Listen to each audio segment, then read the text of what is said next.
അടിപൊളി റെസിപ്പിയാണ് തയ്യാറാക്കാൻ പോണത്. നിങ്ങൾക്ക് എല്ലാവർക്കും ഇത് ഇഷ്ടപ്പെടും. അപ്പോൾ പ്രഷർ കുക്കറിലേക്ക് ഇതുപോലെ കുറച്ച് വെള്ളം ഒഴിച്ചിട്ട് ഇതുപോലെ അരി കഴുകി വെള്ളം ഒഴിച്ച കലം നമുക്ക് ഉപ്പിട്ട് ഇതുപോലെ വെച്ച് മൂടിയ ശേഷം പ്രഷർ കുക്കർ അടച്ച് വെയിറ്റ് ഇട്ട് കൊടുക്കണം. എന്നിട്ട് ഞാനൊരു 1/2 മണിക്കൂർ വെച്ചാണ് ഇത് വേവിച്ചെടുക്കുന്നത്. അപ്പോഴേക്ക് നമ്മളുടെ ചോറ് റെഡിയാകും. പിന്നെ വറ്റൽ മുളക് ഞാൻ ഒന്ന് ചുട്ടെടുക്കുന്നുണ്ട്. നല്ല ചുട്ടരച്ച ചമ്മന്തി തയ്യാറാക്കാൻ വേണ്ടിയിട്ടാണ് കേട്ടോ. അപ്പോൾ ഞാനിവിടെ ഒരു 5-6 വറ്റൽ മുളക് ചുട്ടെടുക്കുകയാണ്. അതുപോലെ തന്നെ നമുക്ക് ചുട്ടെടുക്കേണ്ട ഒന്നാണ് തേങ്ങ. ഇപ്പം എൻ്റെ കയ്യിലുള്ള തേങ്ങ ഞാൻ എല്ലാം ചിരകി വെച്ചത് കാരണം ഇപ്പം ഒരു മുറിയേ ഉള്ളൂ. അതിങ്ങനെ ഞാൻ ഇളക്കിയെടുക്കുകയാണ്. ഇളക്കിയെടുത്തിട്ടാണ് നമ്മൾ ഈ കനലിലിട്ട് ഇതൊന്ന് ചുട്ടെടുക്കണത്. അപ്പോൾ എപ്പോഴും അടുപ്പ് കത്തിക്കൊണ്ടിരിക്കുന്നവർക്കാണെങ്കിൽ എളുപ്പമാണ് കേട്ടോ ഇതൊക്കെ ചുട്ടെടുക്കാനായിട്ട്. ഇതിപ്പോൾ ഞാൻ ഇതിനായിട്ട് അടുപ്പൊന്ന് കത്തിച്ചെടുത്തതാണ്. അപ്പം അതുകൊണ്ട് തന്നെ കുറച്ച് കനലേ ഇതിലേക്കുള്ളൂ. അപ്പോൾ ആ ഉള്ളതാകട്ടെ എന്ന് ഞാനും വിചാരിച്ചു. അപ്പോൾ തേങ്ങയും ചുട്ടെടുത്തത് നമ്മളുടെ പാത്രത്തിലേക്ക് ഞാൻ മാറ്റാണ്. അപ്പം ചുട്ടെടുക്കുമ്പോൾ തന്നെ നല്ല ഒരു മണം വരും കേട്ടോ.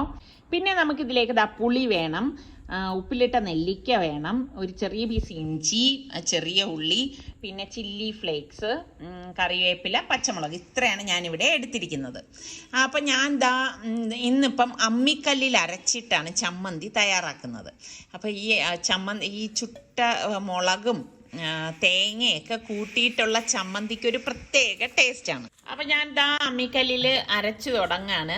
ശരിക്കും പറഞ്ഞാൽ നമ്മൾ അമ്മിക്കല്ലിലൊക്കെ അരച്ചുണ്ടാക്കണ കറികൾക്കായാലും ചമ്മന്തി ആയാലും ഒരു പ്രത്യേക ടേസ്റ്റാണ് അല്ലേ. അപ്പം എൻ്റെ അമ്മിക്കല്ലാണെങ്കിൽ ഒരു ലെവലിലല്ല ഇരിക്കുന്നത് കേട്ടോ. അതിൻ്റെ നടുഭാഗം ഒത്തിരി ഇങ്ങനെ കുഴിഞ്ഞിട്ടാണ് ഇരിക്കുന്നത്. ഒരുപാട് പഴക്കമുള്ള ഒരു അമ്മിക്കല്ലാണ്. അപ്പം അതുകൊണ്ട് തന്നെ നമ്മളിത് അരച്ചെടുക്കാനായിട്ട് കുറച്ച് സമയം എടുക്കാറുണ്ട്.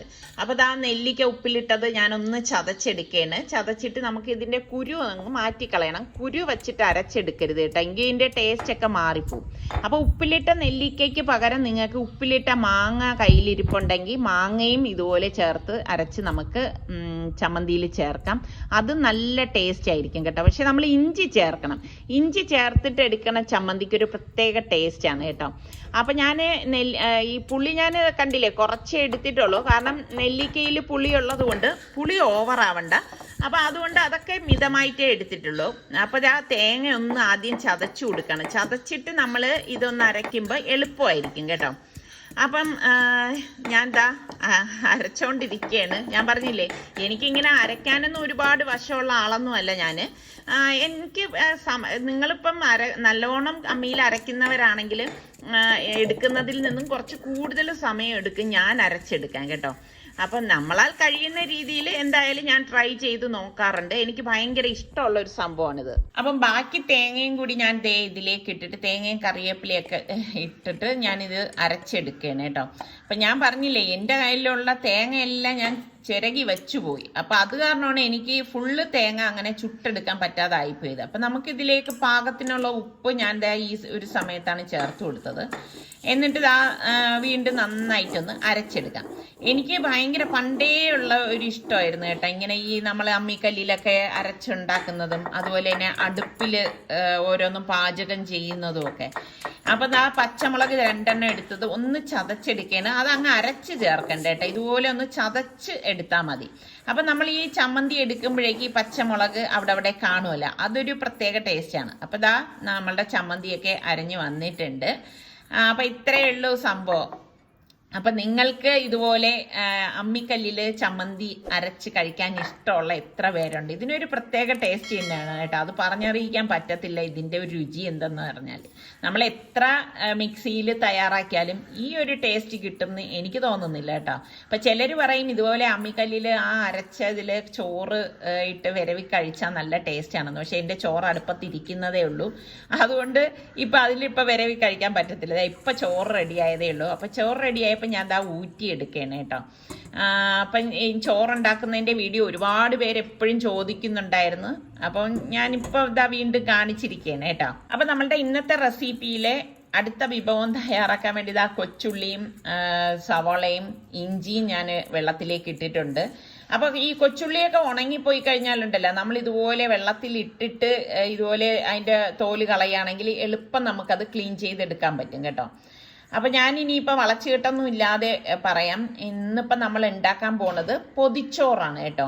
വളരെ സിമ്പിൾ ആയിട്ടുള്ള പൊതിച്ചോറാണ് തയ്യാറാക്കുന്നത്. ഇനി ഇതിൽ കൂടുതൽ സിമ്പിൾ ആകാൻ പറ്റത്തില്ല കേട്ടോ. അത്ര സിമ്പിൾ ആയിട്ടുള്ള പൊതിച്ചോറാണ് ഇന്നത്തെ നമ്മളുടെ റെസിപ്പി എന്ന് പറയുന്നത്. അപ്പൊ ഞാൻ ദാ ഒരു സവാളയും ഇതുപോലെ എടുത്തിട്ടുണ്ട്. ഇപ്പൊ ഫുള്ള് ഈ സവാളയ്ക്ക് പകരം നിങ്ങളുടെ കയ്യിൽ കൊച്ചുള്ളി ഉണ്ടെങ്കിൽ കൊച്ചുള്ളി എടുത്താലും മതി. അപ്പൊ ഞാൻ ഇതൊന്ന് കഴുകി എടുക്കുകയാണ്. അപ്പൊ ഞാൻ ദാ നാരകത്തിന്റെ ഇല പറിക്കാനായിട്ട് വന്നതാണ്. എനിക്ക് മോരിൽ ചേർക്കാനാണ് നാരകത്തിന്റെ ഇല വേണ്ടത് കേട്ടോ. നിങ്ങളിങ്ങനെ മോരുണ്ടാക്കുമ്പോഴേക്ക് നാരകത്തിന്റെ ഇല ചേർക്കാറുണ്ടോ? ശരിക്കും അതിങ്ങനെ ചേർത്ത് നോക്കണം കേട്ടോ. നല്ല ഒരു നല്ല ഒരു റിഫ്രഷ്മെന്റ് നമുക്ക് തോന്നും ആ നാരക ഇലയൊക്കെ ഇട്ടിട്ട് നമ്മൾ മോര് കുടിക്കുമ്പം. പിന്നെ നമുക്ക് പൊതിച്ചോറ് തയ്യാറാക്കാൻ മെയിനായിട്ട് വേണ്ടത് വാഴയിലയാണ്. അപ്പം തുമ്പുള്ള വാഴയില തന്നെ വേണം, എങ്കിലാണ് നല്ല ഭംഗി കേട്ടോ നമുക്ക് പൊതിഞ്ഞെടുക്കുമ്പോൾ.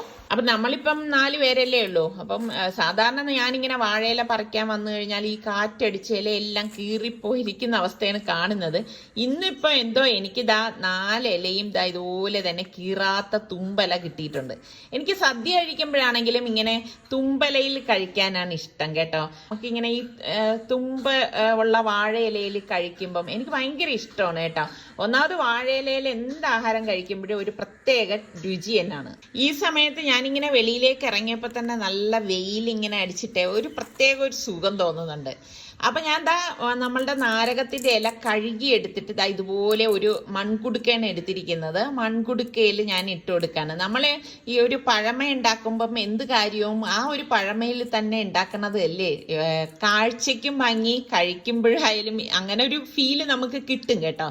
അപ്പൊ ചുവന്നുള്ളിയും ഞാൻ ഇതുപോലെ ഒന്ന് ചെറുതായിട്ട് അരിഞ്ഞെടുക്കും. പിന്നെ പച്ചമുളകും ഇതുപോലെ ചെറുതായിട്ടാണ് അരിഞ്ഞെടുക്കുന്നത്. പിന്നെ എപ്പോഴും നമ്മൾ ഇതുപോലെ പൊതിച്ചോറൊക്കെ തയ്യാറാക്കുമ്പോൾ ശ്രദ്ധിക്കേണ്ട കാര്യം, നമ്മൾ രാവിലെ തന്നെ ഇതെല്ലാം തയ്യാറാക്കി വെക്കണം, എങ്കിലാണ് അതിനൊരു ടേസ്റ്റ് ഉണ്ടാവണം. അപ്പൊ ഇഞ്ചിയും ഇഞ്ചിയും കറിവേപ്പിലയൊക്കെ ഇതുപോലെ ഒന്ന് അരിഞ്ഞെടുക്കും കേട്ടോ. അപ്പൊ മോരാണെങ്കിലും ഇപ്പൊ രാവിലെ തന്നെ നമ്മൾ റെഡിയാക്കി വെക്കണം. കഴിക്കണത് ഉച്ചയ്ക്ക് കഴിച്ചാൽ മതി.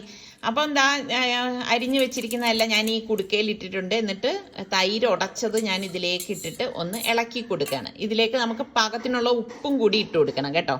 നന്നായിട്ടൊന്ന് മിക്സ് ചെയ്ത് കൊടുക്കാം. മിക്സ് ചെയ്ത് കൊടുത്ത ശേഷം ഇതിലേക്ക് പാകത്തിന് വെള്ളം ഒഴിച്ചു കൊടുക്കാം. അപ്പോൾ ആ നാരകത്തിൻ്റെ ഇലയും പച്ചമുളകും കൊച്ചുള്ളിയും ഇഞ്ചിയും ഒക്കെ ചേർന്നിട്ട് ഒരു പ്രത്യേക മണം വരും കേട്ടോ. ഇതിങ്ങനെ കോരി കുടിക്കുന്നതൊന്ന് സങ്കല്പിച്ച് നോക്കിയേ. ഈ പ്രത്യേകിച്ച് ചൂട് സമയത്ത് നമുക്ക് കുടിക്കാൻ പറ്റിയ ഒരു മോരാണിത് കേട്ടോ. അപ്പോൾ ഞാനിത് അടുത്തിപ്പം ഒരു സവാള എടുത്തിട്ടുണ്ടായിരുന്നല്ലോ, ആ സവാളയും ഒന്ന് ചെറുതായിട്ടൊന്ന് അരിഞ്ഞെടുക്കുകയാണ്. ഇപ്പം നിങ്ങളുടെ കയ്യിൽ കൊച്ചുള്ളി കുറച്ച് കൂടുതലുണ്ടെങ്കിൽ അതെടുത്താലും മതി. ഇപ്പം ഞാൻ കൊച്ചുള്ളിയും ഇതിൻ്റെ കൂട്ടത്തിൽ ചെറുതായിട്ടൊന്ന് അരിഞ്ഞെടുക്കുന്നുണ്ട്. പിന്നെ നമുക്ക് വേണ്ടത് എരിവിൻ്റെ പാകത്തിന് പച്ചമുളക് വേണം. പച്ചമുളക് ഇതുപോലെ ചെറുതായിട്ട് വട്ടത്തിൽ അരിഞ്ഞെടുക്കുകയാണ്. അപ്പോൾ കുറച്ച് കൂടുതൽ പച്ചമുളക് ഞാൻ ഇതിലേക്ക് ചേർക്കുന്നുണ്ട്. കാരണം ഇതിൽ എനിക്ക് കുറച്ച് കൂടുതൽ ഇടുമ്പോഴാണ് ഒരു ടേസ്റ്റ് ആയിട്ട് തോന്നിയിട്ടുള്ളത്. അതുപോലെ തന്നെ കറിവേപ്പിലയും കൂടി ഞാൻ ഇതിലേക്ക് ചേർക്കുന്നുണ്ട് കേട്ടോ. എന്നിട്ട് ഞാൻ ഇതെല്ലാം കൂടി ഒരു മൺപാത്രത്തിലേക്ക് ഇട്ട് പാകത്തിനുള്ള ഉപ്പിട്ട് കൈകൊണ്ട് നന്നായിട്ടൊന്ന് വിരകി കൊടുക്കും. ഇതുപോലെ ഒന്ന് വിരകി എടുത്ത ശേഷം നമ്മളുടെ നാടൻ മുട്ടയാണ് ഞാനിപ്പോൾ എടുത്തിരിക്കുന്നത് കേട്ടോ. നാടൻ മുട്ടയ്ക്ക് ഒരു പ്രത്യേക ടേസ്റ്റും പ്രത്യേക കളറുമാണ് കേട്ടോ. ഈ വെള്ള മുട്ടയെക്കാളും എനിക്കിഷ്ടം എപ്പോഴും നാടൻ മുട്ടയാണ്. എന്നിട്ട് നന്നായിട്ടൊന്ന് അടിച്ചെടുക്കും. കണ്ടോ, ആ നാടൻ മുട്ട ചേർക്കുമ്പോൾ നല്ല ഒരു മഞ്ഞ കളറാണ്.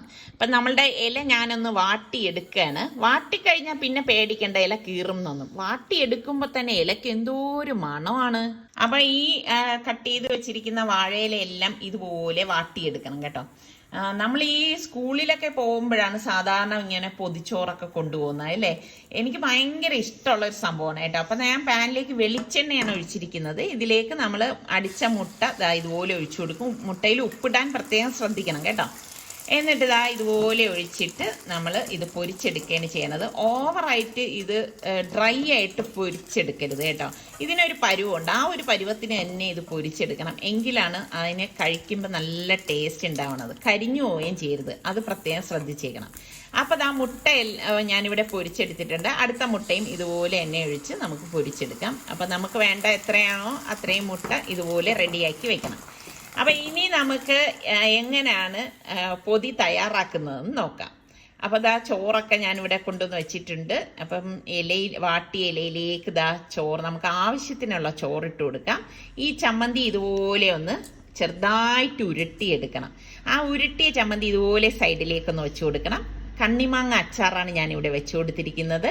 പിന്നെ നമ്മളുടെ പൊരിച്ച മുട്ട. ഇത്രയേ ഉള്ളൂ സംഭവം. നമ്മളെ മലയാളികളുടെ തനതായ പൊതിച്ചോറ് ഇവിടെ റെഡിയാണ്. വളരെ സിമ്പിൾ ആയിട്ടുള്ള പൊതിച്ചോറാണ്. ഇനി ഇതിലും സിമ്പിൾ ആയിട്ട് നമുക്ക് ഇങ്ങനെ ഒരു വിഭവം തയ്യാറാക്കാൻ സാധിക്കത്തില്ല. അപ്പൊ ഇതിന്റെ കൂട്ടത്തിൽ നിങ്ങൾക്ക് ഇനി എന്തെങ്കിലുമൊക്കെ വിഭവങ്ങൾ വേണം തോന്നിയാൽ അത് ഏതാണെന്ന് കൂടി ഒന്ന് കമന്റ് ചെയ്യണം കേട്ടോ. ശരിക്കും പറഞ്ഞാൽ നല്ല ഒരു നൊസ്റ്റാൾജിയാണ്. നമ്മൾ സ്കൂളിലൊക്കെ പൊതിച്ചോറ് കൊണ്ടുപോയിട്ട് ആ തുറന്ന് വെക്കുമ്പോഴേക്കുള്ള ആ ഒരു ഇലയിൽ നിന്ന് വരുന്ന ആ ഒരു മണം ഉണ്ടല്ലോ, അത് പറഞ്ഞറിയിക്കാൻ പറ്റത്തില്ല അല്ലേ. അപ്പൊ നിങ്ങൾക്ക് ഇതുപോലെയുള്ള അനുഭവങ്ങൾ ഉണ്ടെങ്കിൽ ഒന്ന് കമന്റ് ചെയ്യുക. അടുത്ത നമുക്ക് നല്ല റെസിപ്പിയോ വ്ളോഗായിട്ടൊക്കെ വരുന്നത് വരെ എല്ലാവർക്കും ബൈ. അപ്പോൾ നമ്മളുടെ പൊതിച്ചോറ് പൊതിയാനായിട്ട് നിസ്സാരക്കാണ് വന്നത്. ഇപ്പോഴും നമ്മുടെ ഇവിടെ പൊതിച്ചോറൊക്കെ പൊതിയണത് അല്ലേ, ഏറ്റെടുത്തിട്ടുണ്ടല്ലേ. സമ്മതം നിങ്ങൾക്ക് ചെയ്യാൻ പറ്റും, പക്ഷെ നിങ്ങളിങ്ങനെ ചെയ്യാതെ ഒഴിഞ്ഞു മാറുന്നുണ്ട്. എല്ലാവരുടെയും കൈവിരുത് ഒരു കാര്യത്തിൽ വരണം, അത്രേ ഉള്ളൂ. ഇപ്പോഴൊന്നും കഴിക്കരുത് കേട്ടോ. അത് ശരിക്കും നമ്മൾ രാവിലെ ഇതുപോലെ പൊതിഞ്ഞ് വെച്ചിട്ട് ഉച്ചയൊക്കെ ആകുമ്പോൾ നമ്മളെടുത്ത് കഴിക്കുമ്പോഴാണ് അതിൻ്റെ ആ ഒരു ശരിക്ക് പറഞ്ഞ ആ ടേസ്റ്റ് വരുന്നത്. എനിക്ക് ഭയങ്കര ഇഷ്ടമാണ് കേട്ടോ ഇങ്ങനെ ഇലയിലൊക്കെ പൊതിഞ്ഞിട്ട് ചോറ് കഴിക്കുന്നത്. അപ്പൊ നമ്മളുടെ എങ്ങനെ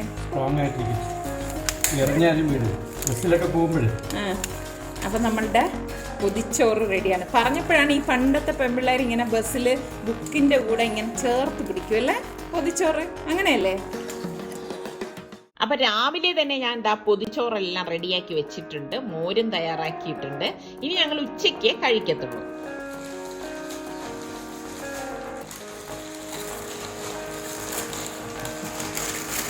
സ്കൂളിലൊക്കെ പോകുമ്പോ ഇങ്ങനെയാണ് കേട്ടോ.